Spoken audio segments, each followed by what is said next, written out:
రంగారెడ్డి జిల్లా షాబాద్ మండల కేంద్రంలోని ధ్యానహిత పాఠశాల విద్యుత్ మరమ్మతుల సమయంలో కరెంట్ షాక్కు గురై మైనర్ బాలుడు సాయి తేజ మృతి చెందిన ఘటన విషాదం నింపింది. విద్యుత్ స్తంభంపై మరమ్మతులు చేస్తుండగా బాలుడు కుప్పకూలి ప్రాణాలు కోల్పోయినట్లు సమాచారం. ఈ ఘటనకు లైన్మెన్ సాజిద్ నిర్లక్ష్యమే కారణమని కుటుంబ సభ్యులు ఆరోపిస్తున్నారు. ఘటనపై స్పందించిన ఏఈ కోటేశ్వరరావు మృతుడు విద్యుత్ శాఖ ఉద్యోగి కాదని పేర్కొన్నారు. అయితే అధికారులకు తెలిసే తన కుమారుడిని పనిలో పెట్టుకున్నారని, ఇప్పుడు బాధ్యత నుంచి తప్పించుకునే ప్రయత్నం చేస్తున్నారని మృతుడి తల్లి ఆవేదన వ్యక్తం చేశారు. ఘటనపై సమగ్ర విచారణ జరిపి బాధిత కుటుంబానికి న్యాయం చేయాలని స్థానికులు డిమాండ్ చేశారు.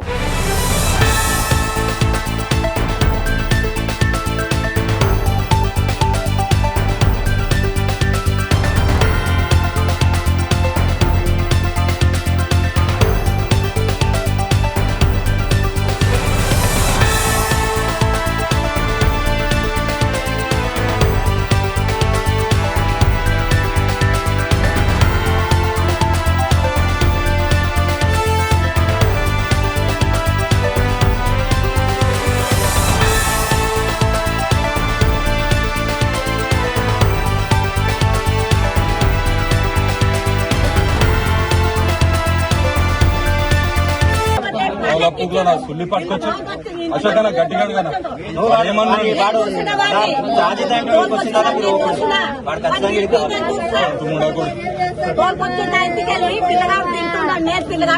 జంగా పర్మనెంట్ కాదు, వాడు పిల్లలు తిరుగుతారు ఊరు మొత్తం మండలి మొత్తం. పర్మనెంట్ ఎక్కుతున్నాడా? డిపార్ట్మెంట్ జీతాలు లక్షల లక్షలు ఫోన్ పేలు గూగుల్ పేలు చెప్పింది. తప్పు కదా అశోక్ అనేది, తప్పు కదా. ఏం చేస్తుంది సార్ మీరు? ఈ పిల్లలు బిల్ కొట్టొచ్చా? పిల్లలు బిల్ కొట్టొచ్చా? ఏం చేయదు కదా, మరి మీరు ఎట్లా ఇస్తారు? నేను షాబాద్ ఏఈ ఎల్సిటీ టీజీఎస్పీడీసీఎల్, నా పేరు కోటేశ్వరరావు. అయితే ఈరోజు జరిగిన ఇన్సిడెంట్ ఉదయం బ్రేక్ డౌన్ అయింది షాబాద్ టౌన్ది. బ్రేక్ డౌన్లో భాగంగా linemen ALM Sajid, Jangaiah artisan ఇద్దరు ఫీల్డ్లో వెరిఫికేషన్ చేస్తూ ఉన్నారు. వాళ్ళు ఒక చెరో దిక్కు వెళ్తా సాజిద్ అనే ఏఎల్ఎం ఈ సాయి తేజ అని చనిపోయిన పిల్లగాడు అసిస్టెంట్గా వచ్చారు. వచ్చి ఇట్లా చెక్ చేసుకునే భాగంలో ఈ ఏబి స్విచ్ని ఇక్కడ ఓపెన్ చేశారు. ఇక్కడ పైన లైన్ కట్ అయి ఉంది. అయితే దాన్ని తర్వాత బ్రేక్ డౌన్ అయినాక క్లియర్ చేసుకుందాంలే అంటే, లేదన్నా ఈ క్లాంపులు ఉండే కదా నేను చేస్తానని గౌరవ పిల్లాడు ఎత్తడం జరిగిందంట. వాస్తవానికి ఇంకా ఏఎల్ఎం వస్తాడు, వస్తే నేను పూర్తి డీటెయిల్స్ ఏం తెలుసుకొని పిల్లగాడిది యాక్చువల్గా నాకు ఐడియా లేదండి. అయితే మన డిపార్ట్మెంట్లో ఏమో ఇది పెట్టుకోలేదు. ఇలా వాళ్ళ బ్రదర్ని పెట్టుకున్నాము, సాయి కిరణ్ అనేది. అతను మీటర్ రీడర్గా పెట్టుకున్నాము. వాళ్ళతో పాటు ఈ పిల్లగాడు తిరుగుతూ ఉంటాడు. ఈ అబ్బాయి తిరుగుతుండని చెప్పేసి మీకు కూడా ఇన్ఫర్మేషన్ ఉందని తెలుసు. రెగ్యులర్ గా మా ఆఫీస్ చుట్టూ అంతా తిరుగుతూనే ఉంటారు. బిల్ కూడా కొడుతున్నాడు అని చెప్పి మా రిపోర్టర్ ఒక అబ్బాయి మీకు ఫోన్ చేస్తే, మా రిపోర్టర్ ఫోన్ చేస్తే అది వాళ్ళ అన్నయ్య.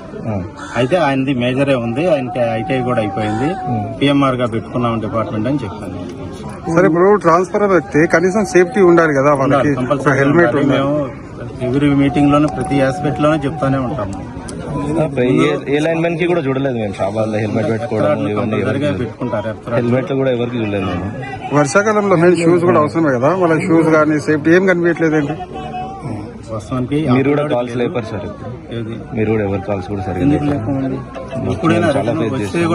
మేమనే కాదు, ఎవరు కూడా చాలా మంది అంటారు కాల్స్ కూడా మీరు రిటర్న్ లేపారని రిటర్న్ కాల్ కూడా చేస్తూ ఉంటాను. సరే, ఇప్పుడు ఆ పిల్లగాడు సీనియర్ కాదు, ఒక లైన్ మ్యాన్ ఉండగా ఆ పిల్లగాడు ఎందుకు ఎక్కుతాడు స్తంభం? జరిగిన సిచ్యువేషన్ ఏంటంటే ఇప్పుడు పిలిపిస్తున్నాం ఏఎల్ఎంని చెప్తారు. అంటే ఇక్కడ కాదు సార్, ఎక్కడైనా సరే లైన్ మెన్ స్తంభం ఎక్కాల్సి ఉంటుంది. అతను ప్రతి ఒక్కరు అసిస్టెంట్లను వెతుకుంటారు. ఎందుకు మీరెందుకు చర్య తీసుకుంటారు? మనం రావద్దనే ఫీల్డ్ లో ఏంటంటే వీళ్ళు లైన్ మెన్లకి వీళ్ళకి అటాచ్ చేస్తాం కదా. వాళ్ళు ఎట్లా చేస్తున్నారు అన్నది మాక్సిమం నేను చూస్తే మాత్రం వాళ్ళకి బెదిరించే ఏదో ఒకటి వాళ్ళని అవాయిడ్ చేస్తాం మాక్సిమం. మనకు తెలియకుండా జరిగిపోతుంది. వాళ్ళ అసిస్టెంట్లుగా ఎవరిని పెట్టుకున్నా వాళ్ళైనా సేఫ్టీగా ఏదైనా అరేంజ్ చేస్తున్నారంటే అది కూడా లేదని. అంటే సేఫ్టీ కిట్లు అనేది ప్రభుత్వం ప్రొవైడ్ చేస్తలేదా, మీరే ఇస్తలేరా, వీళ్ళు వాడతలేరా? ఇస్తున్నాము. వాళ్ళు ప్రతి ఇయర్ లో ఒకసారి సేఫ్టీ మీటింగ్ అని పెట్టుకునేసి వాళ్ళకి దానివల్ల అనర్థాలు ఏం జరుగుతాయి ఏంటి అనేది మొత్తం వాళ్ళకి ఎక్స్ప్లెయిన్ చేసి కూడా చెప్తాం. లాస్ట్ మేలో ఫస్ట్ వీక్ లో కూడా పెట్టాము. కానీ ఏ లైన్ మ్యాన్ కూడా ఎవరు పెట్టుకోవడం మేమైతే ఇంతవరకు ఎప్పుడు చూడలేదు.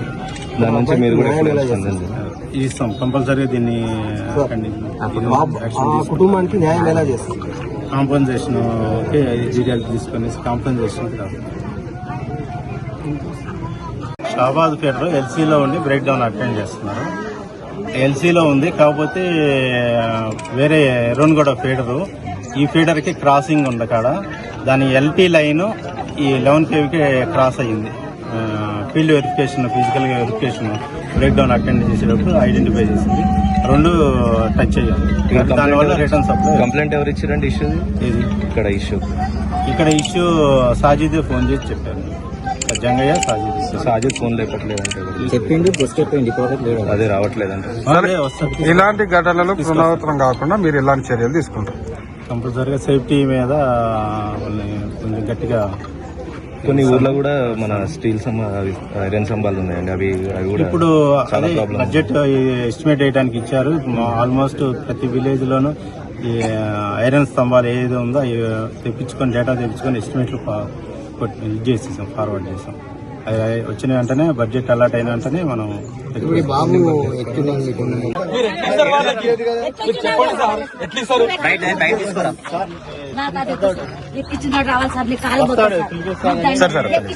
కొద్దిగా పక్క జరగండి.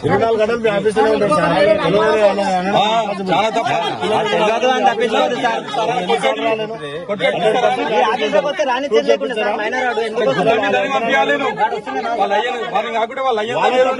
ఇద్దరు తప్పే గిట్లా అవుతుంది మరి.